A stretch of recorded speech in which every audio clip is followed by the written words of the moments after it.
Em seu livro Em Paz com Deus, o caminho certo para a paz pessoal no mundo em crise, Billy Graham apresenta a seguinte parábola.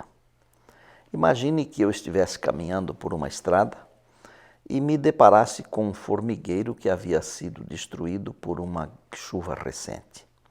Então eu olho para baixo e digo às formigas: eu realmente lamento do fundo do coração pelo seu sofrimento.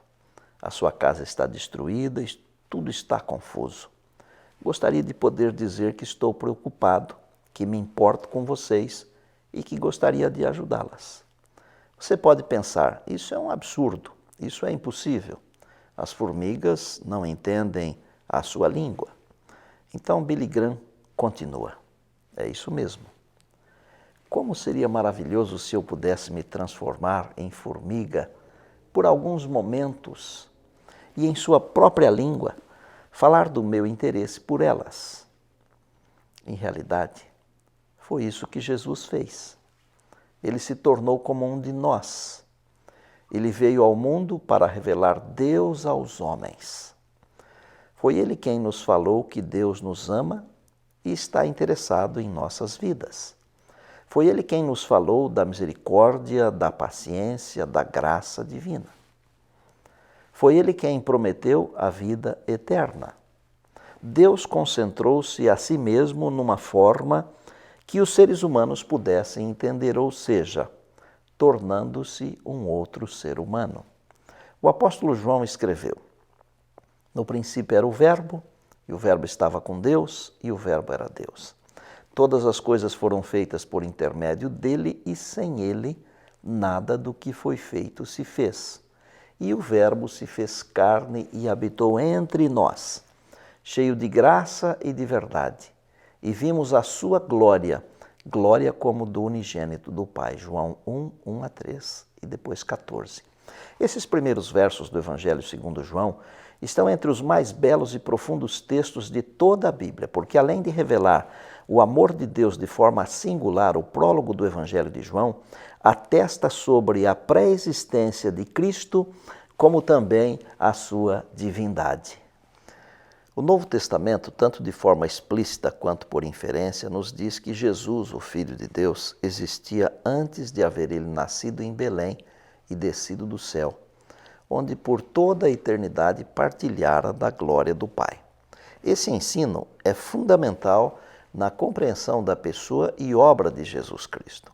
O seu nascimento não foi o nascimento comum de um grande homem, mas a entrada na condição humana daquele que foi identificado com Deus da forma mais íntima. A pré-existência de Cristo não é somente apresentada no Novo Testamento. O Antigo Testamento também lança luz sobre essa grande verdade. Miqueias apresenta o Messias como alguém que teria existido antes de nascer em Belém de Efrata, cujas origens são desde os tempos antigos, desde os dias da eternidade, Miqueias 5:2. E Isaías descreve o Messias prometido não apenas como um maravilhoso conselheiro e príncipe da paz, mas também como Deus forte e Pai da eternidade, Isaías 9, verso 6. Além da pré-existência, os primeiros versos de João apresentam a divindade de Cristo.